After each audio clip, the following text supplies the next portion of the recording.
Okay, good afternoon, Miss Elaine. Maklaro ba akong tingog? Please comment yes if my voice is audible. Nadunggan ba ninyo akong tingog? Okay, good afternoon, Miss Donazen. Okay, thank you for replying, Miss Elaine. And Miss Donazen, good afternoon, Mr. Dilehensya and Miss Abu. Thank you for logging in. Present. So we will start our week 6, day 2 or online class number 2 para sa week 6 in a few moments. Okay, so good afternoon, Mr. Kim Kim and Miss Abu. Present si Ernie. Wala pa ka naghatag activity last time, sir. Yes, gusto ka activity, Mr. Dilehensya? Okay. Later on, ano yung activity after sa atong discussion.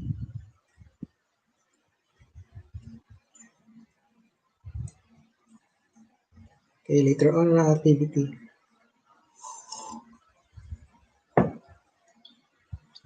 I hope nakapanood to na tanan. Kaya ako karon pamahaw pang ako. Okay, so maghulat ta in a few moments. Hulatan sa nato uban makalagin. Okay, as of the present moment, we have only 5 participants. Ika-unom ang inyong instructor.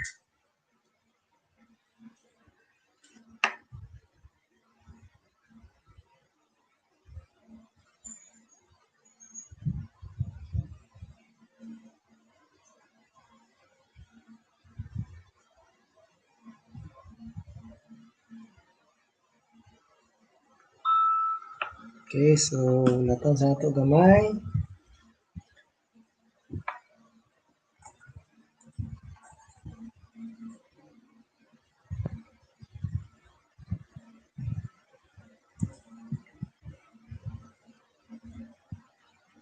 Okay, so let us start.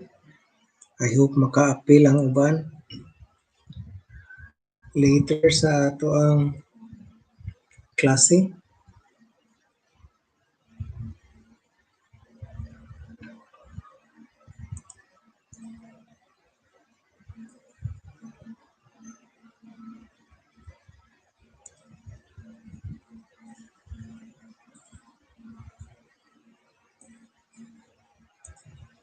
Okay, so our topic for today, for November 11, 2020, will be hierarchies in organizational governance.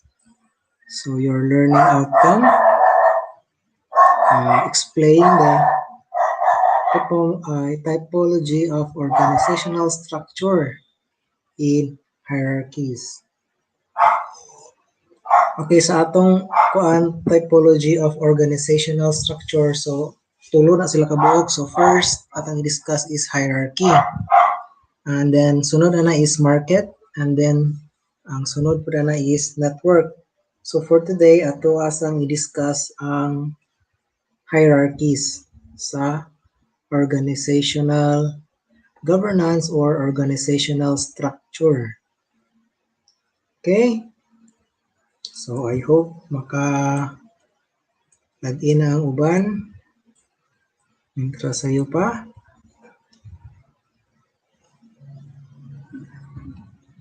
Okay, so overview sa ato ang topic for today. The three ideal types of organizational structure are first, hierarchy. It relies on authority and centralized control. Second, market.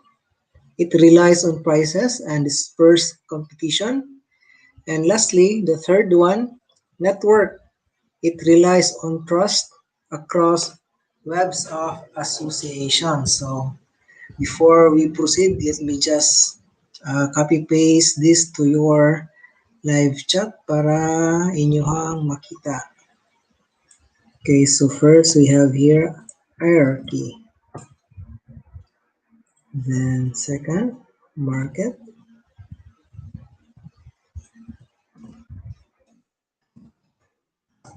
And then lastly, we have network. Okay, so I hope na siya my screenshot. So good afternoon also to Miss Hael. Okay, so we have here definitions of terms. Para dili mo mawala sa unsa akong pasabot sa nga term. So first, we have here competition. Okay, kung sa market kung gani na apil na siya, namgay competition. Labi na sa hierarchy karon ay competition. Kinsa ang nasa ubos, kinsa ang naa sa taas. Okay, let me just fix my microphone.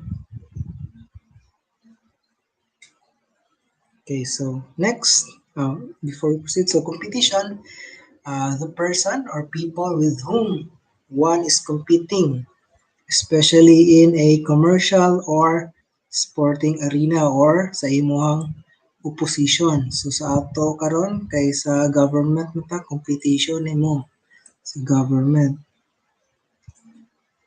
The next we have here dependent. Okay, so requiring someone or something for financial, emotional, or other support. So applicable po na siya sa ato ang topic sa atong governance. You need support. The next term to be defined is haggling. Okay, so dispute or bargain persistently, especially over the cost of something. Okay, so kita tanan gabuhat ani. Anong mahal man imong baligya? Ano barato man imong baligya? Muna karon kung mahal igno nimo nga ay kung original igno nimo mahal. Pero kung barato siya, mga na pa ka original ba ni or dili? So, yan na siya nga style. Haggling. The next term is hierarchy. So, mali siya karon atong topic. It is a system or organization in which people or groups are ranked one above the other according to status or authority. The next we have here the term independent. So, opposite na siya sa dependent. So independent, free from outside control, okay, not depending on others or on another's authority.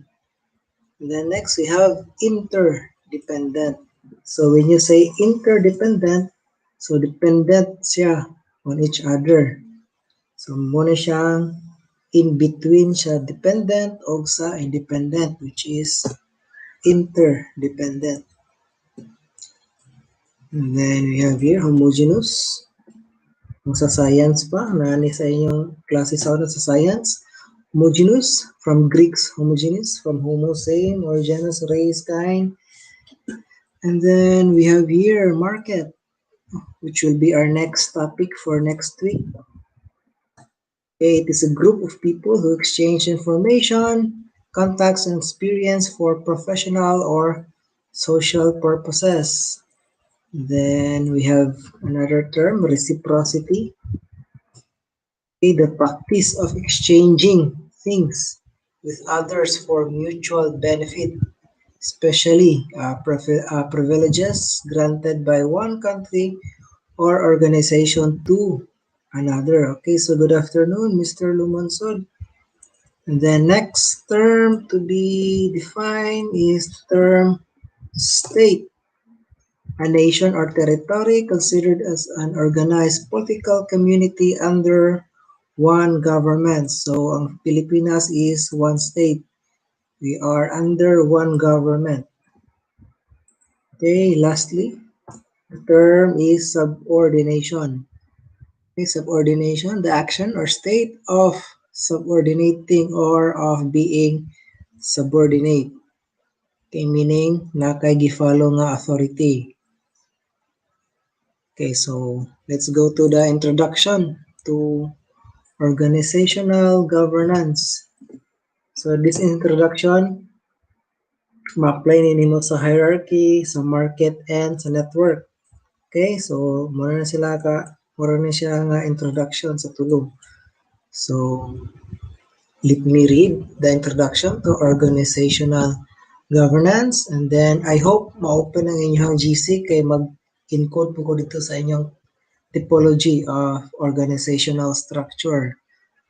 Okay, later on ako na siyang ibutang dito. Okay, so introduction to organizational governance. The resurgence of the word governance arose from theoretical and empirical challenges to the idea of the state as a unified sovereign entity that encompasses people with a shared culture and a common good. When social scientists challenged this concept of the state, katong previous na nga topic, many of them adopted formal modernist theories of social organization. Governance provided a theoretical term to discuss general issues of social coordination, irrespective of whether or not government played an active role in such coordination. Instead of historical narratives about societies and states, social scientists adopted formal theories of organization. Modernist organization theory characteristically provides typologies describing and explaining different types of coordination. Most of the typologies focus on three ideal types. So, muna siya, hierarchy, market, and network. Each of the ideal types relies on particular form of governance to coordinate actions. Hierarchies rely on authority and centralized control. Markets rely on prices and disperse competition. Networks rely on trust across webs of associations. Further, modernist social scientists link these different forms of governance to other organizational characteristics, including the basis of relation among members of the organization, the degree of the members' dependence on each other approaches to resolving conflicts, and the general organizational culture. Okay, so na siya akong i-post dito sa inyong group chat ang typology of organizational structure. So I hope in chat to dili siya mabungkag dito pag balhin na to. So let me just copy and paste this and then dito sa inyong group chat.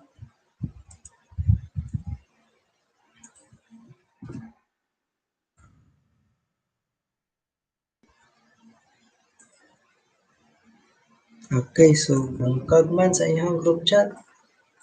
Okay, later on ako ibutang ako sa ako ang Facebook. Ako siyang picturean and then send it to. Okay, so di siya pwede. Kay magkagubot.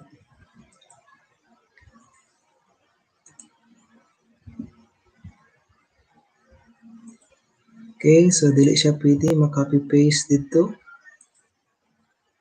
So let me just take a picture. Then I will send the the image sa inyong group chat para sa typology of organizational structure.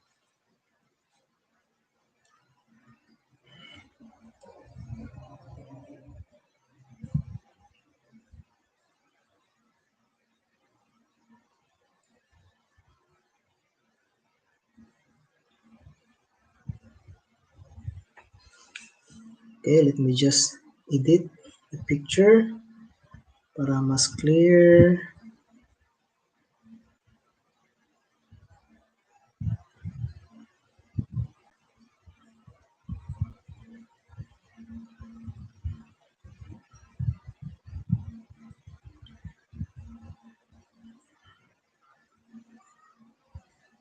Okay.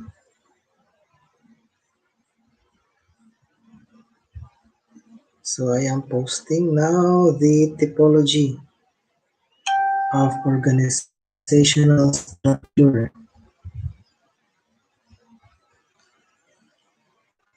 So let me know if na-post na sa inyong group chat ang typology of organizational structure. Okay, I think nakasulod na. Okay, so visible na siya. So that is the typology of organizational structure.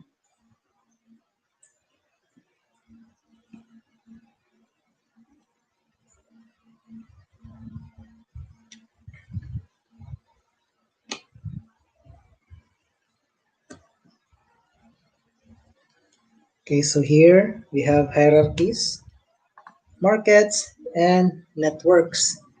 Sa typology of organizational structure, mara siya nasa taas. And then sa left side, we have the governance, basis of relations among members, degree of dependence among members, and means of conflict resolution and coordination. And lastly, we have culture. So under governance, sa kada usa, hierarchies, markets, and networks. So ang governance, under hierarchies, is authority. While sa market, prices. And then sa network is trust. And then basis of relations among members. Under sa hierarchies, we have employment. Under markets, we have contracts and property rights. And under networks, we have exchange of resources. And for degree of dependence among members, under hierarchies, we have dependent.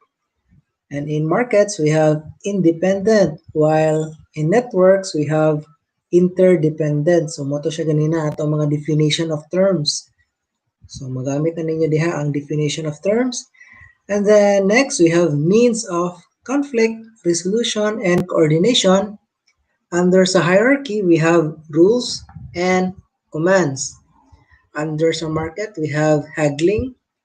And under sa networks, we have diplomacy. And then lastly, culture. Under sa hierarchy, we have subordination.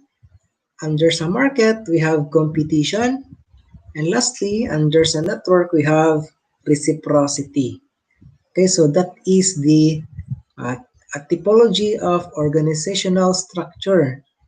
So, mara siyang overview sa tulo ka idea sa organizational structure. Hierarchies, markets, and networks. Okay, so let us proceed sa ato ang discussion, sa ato ang main topic for today. Before that, okay, good afternoon to Ms. Alugor and Ms. Recto, also to Mr. Lomonson. Okay, so this chapter will discuss abstract organizational theories of hierarchy, market, and networks. It is important to remember that these theories have influenced management and administration. Organization theories have led decision makers to reform the governance of corporations, public bodies, and global affairs. Organization theories help inspire the rise of new practices and agendas of governance. So, ito siya ang introduction sa organizational structure sa tulo ka mga ideal types of coordination. So, let us proceed sa number one, the ideal type of coordination. So, we have here hierarchy. Kay hinay siguro imong signal, Mr. Ernie, kay putol-putol. Kay diri sa ako, wala man. Naka-on man akong isa ka cellphone para sa pag-review na ko if naputol ba ang ako ang live streaming sa ako diri sa cellphone, wala man. So, basta na imo ang signal, hinay. And then, okay, so good afternoon also to Miss Ranalan. So, let us proceed sa topic hierarchies. Okay, according to the Oxford English Dictionary, the word hierarchy was first used in English in 1880 to refer to an order of angels. Before long, however, hierarchy was being used to describe the organizational structures of public bureaucracies and private firms. Modernist organization theory arose out of the work of Max Weber, 1864 to 1920, a German sociologist. So Weber's study of bureaucracy suggested that it had a central authority based on rationality and law. This central authority presided over a chain of subordinate units that perform increasingly specialized functions. Each higher unit exercised command and control over the units immediately beneath it. Each lower unit was accountable to the unit immediately above it. During the early 20th century, management theorists began to study the firm as an organization. Scholars wanted to understand the role of the firm in the economy and also to help managers promote efficiency. Hierarchies are thought to work best when an organization has a fairly clear purpose. Bureaucracies in the public sector are meant to pursue the public good. Firms in the private sector are meant to pursue profit or inyohang halin. The existence of a clear purpose means that hierarchies can divide their activities into a clear set of functions that can be assigned to different units.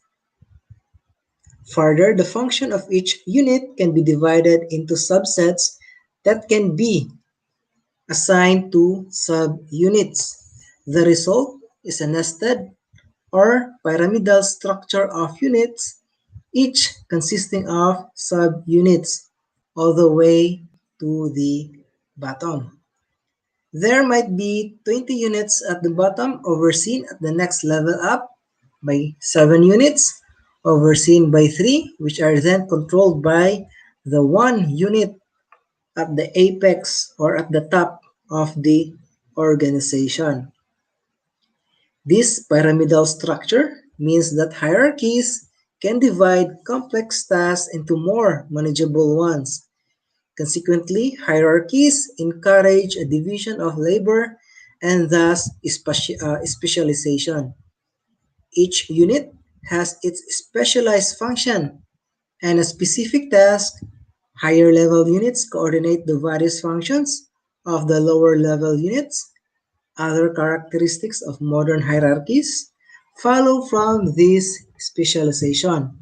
For example, hierarchies often give great scope to written documents as guides and records of actions, and they often recruit expert or provide expert training to take on certain tasks. It is the pyramidal structure of hierarchies that make management so important within them. Each unit has to manage the subunits under its control. Decisions and rules often come from the top and flow downwards. Often, the higher levels of the pyramid concentrate on devising and coordinating strategies and policies. The mid-levels then translate the strategies and policies into directives, and the lower levels put the directives into practice. Each unit needs to oversee and direct its subordinates in order to make sure that the strategies and policies are rightly understood and applied. Each unit commands those that are immediately below it. Each unit is controlled by that immediately above it. Strict rules and clear lines of authority facilitate oversight and accountability. The members of a hierarchy are usually employees. They retain their individual freedom unlike, for example, slaves, but they have a contractual obligation to spend some time working on behalf of the hierarchy and fulfilling tasks within it. Usually they are employed and later promoted on the basis of their formal qualifications, merits, and technical expertise. Wage levels and other compensation typically increase as people move up the hierarchy. Those further up the hierarchy often decide whom to promote to senior positions. Alternatively, issues of appointment and promotion can be handled by a particular unit within the organization throughout the hierarchy. Okay? Throughout the hierarchy, clear rules govern the behavior of employees. When people break the rules, they are, okay, according to them, disciplined. Generally, hierarchies rely on a rule-based approach to authority. Hierarchy is an impersonal order. The places and duties of the people within hierarchies are defined formally. Although the relevant people may have personal relationships with one another, their professional relationships depend on their places in the organization. For example, when someone higher up the organization tells a subordinate to do something, the subordinate obeys less because of the personal qualities of the higher up than because of the formal position of the higher up as a boss. Again, when subordinates have grievance with the boss, they typically have recourse to a formal process of appeal in which their grievances is judged by reference to the written rules that govern the organization. Abstract rules and formal relationships thus define people's place in a hierarchy. Authority depends on the offices that people hold in the organization. There is, however, some dispute about the nature of authority in hierarchies. Weber argued that hierarchy went with a rational and legal form of authority. In his view, authority can be charismatic, traditional, or rational legal. Charismatic authority is always unstoppable, or unstable, as it relies on particular individuals. Again, I will repeat. Charismatic authority is always unstable as it relies on particular individuals. Okay? And then we have here, traditional authority provides more stability by sanctifying historic customs, practices, and orders. in modern life, legitimacy depends on a belief in the legality of a set of rules and in the right that these rules give people in certain possessions to command others. For Weber, bureaucracies characteristically rely on this rational legal authority to institutionalize abstract rules and relationships. In contrast, Herbert A. Simon later argued that hierarchies need not depend on any particular type of authority. He defined hierarchy solely by the nested structure of its units. In this view, hierarchy need not be a top-down organization. So when you say top-down organization from the top, paingon sa pinakaubos. So muna siya ang top-down organization. Or katong pyramid, the one who's in the top is the boss or the top hancho. Okay, so hierarchies can arise from subordinates, passing authority upwards. So kung na daw mga problema sa iyang mga subordinates, so from bottom, paingon siya sa taas ang level of communication. So dili siya pwede mo ambak from bottom diretso din sa taas. So na pa siya hapitan, level 1, level 2, level 3, hantod sa pinakataas. Okay? Consent can be as important as abstract rules in sustaining a pyramidal structure. Hierarchic organizations have some clear advantages. Again, hierarchic organizations have some clear advantages. Their pyramidal structure allows complex tasks to be divided into more manageable chunks. So, i-divide nila ang ilang work para dali ra siya ma-manage kung complicated na kayo ang task. It also allows routine tasks to be delegated downwards. More recently, organization theorists have discussed the advantages of hierarchies by asking why they arise. Economists predictably argue that hierarchies are a response to market failure. In this view, hierarchies provide a way of reducing transaction costs and limiting exposure to risk. Alternatively, sociologists argue that hierarchy corresponds to a modern Western concept of rationality, and that hierarchies spread along with this concept. So, in this view, hierarchies provide at least the appearance of an impartial expertise. In addition to being particularly efficient at certain tasks, hierarchic organizations have some widely recognized moral and political advantages. Liberal democracy is often thought to depend on clear lines of accountability. Administrators must be accountable to elected politicians who are then accountable to voters. Hierarchy facilitates these lines of accountability by institutionalizing clearly defined responsibilities and relationships. Hierarchy makes it easy to recognize that a person P is accountable to another Q for the performance of task T, or let me just say uh, hierarchy makes it easy to recognize that a person A or person number 1 is accountable to another person or person number 2 for the performance of a task of person number 3.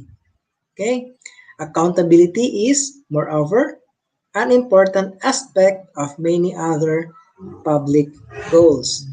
The protection of human rights and the equal treatment of citizens depend on formal rules and relationships and on proper procedures of appeal.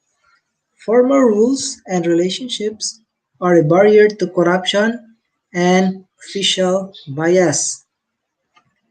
Although hierarchies have advantages, they also have limitations. Indeed, by the 1960s and the 1970s, many organization theorists had begun to emphasize the failings of hierarchy, rather more than its advantages. Critics argue that hierarchies are unresponsive and inefficient. Hierarchies are unresponsive insofar as their employees concentrate on obeying the rules that apply within the hierarchy rather than on reacting to the wishes of those outside of it, such as customers or citizens. Similarly, hierarchies are inefficient insofar as their employees follow orders and procedures even when these are anything but optimal. Some critics point here to the effect that hierarchies can have on the minds of the employees within them. Employees might concentrate on their own safety or on improving their own position in the organization at the expense of the good of the organization as a whole. Again, they might appeal to the existing rules to protect themselves, not to improve their performance. So, in doing so, they might become risk averse. The organization might then stagnate or stagnant. So, there are some types of tasks for which hierarchy seems particularly inappropriate. One example is tasks for which there are no clear criteria of success, perhaps including creative innovation. Hierarchies rely on the ability of bosses to supervise subordinates. If there are no clear guidelines on what subordinates should do or on how they should do, how should they do it, then this supervision cannot work properly. It is difficult to deal properly with ambiguity and flexibility in hierarchical organizations that rely on formal rules and relationships.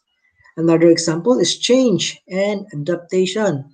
Hierarchies rely on institutionalized roles and procedures. If an organization's environment changes, its established procedures may be of little use in the new circumstances. It can be difficult to adapt and especially to adapt quickly and continuously if one has to follow outdated guidelines. Okay, so that is it for hierarchy. So, any questions or clarifications regarding hierarchy as an organizational structure?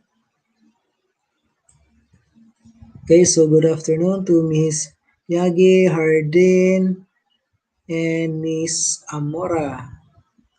Thank you for logging in and joining our class. Okay, so napaba mo diha? Basing nangawala na mo.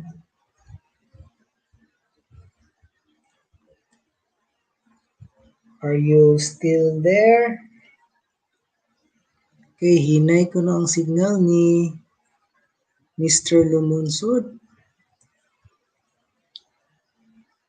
Hinay ang signal sa bukid, according to Mr. Lumunsod. Okay, so if wala may questions, I'll be posting question number 1 for you to answer.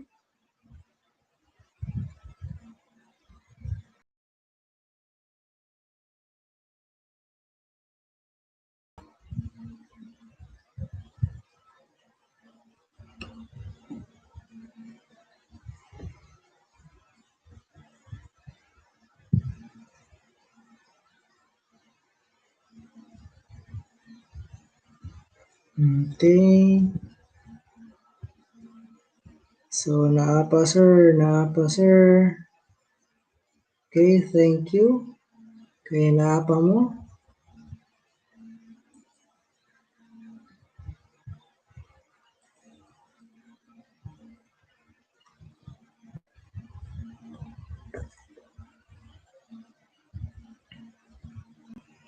Okay, for a moment kay naglag ang ako ang signal. So let's use our data for your question.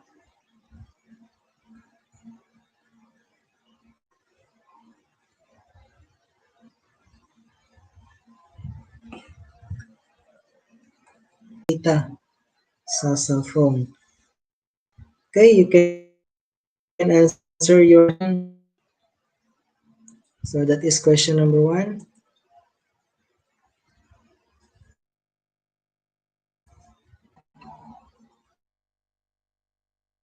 A hierarchy in an organization.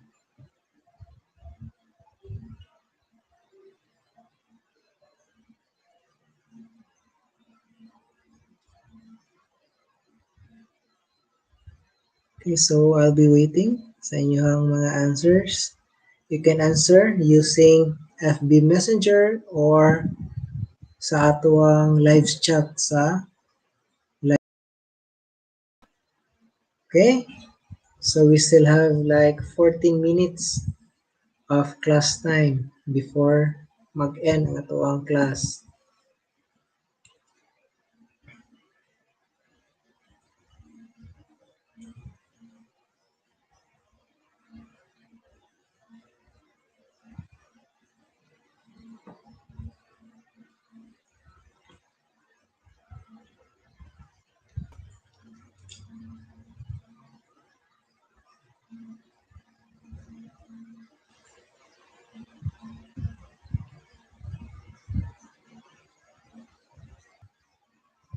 Hierarchy is a way to structure an organization using different levels of authority and a vertical link. So vertical, ano siya? Vertical link or chain of command between superior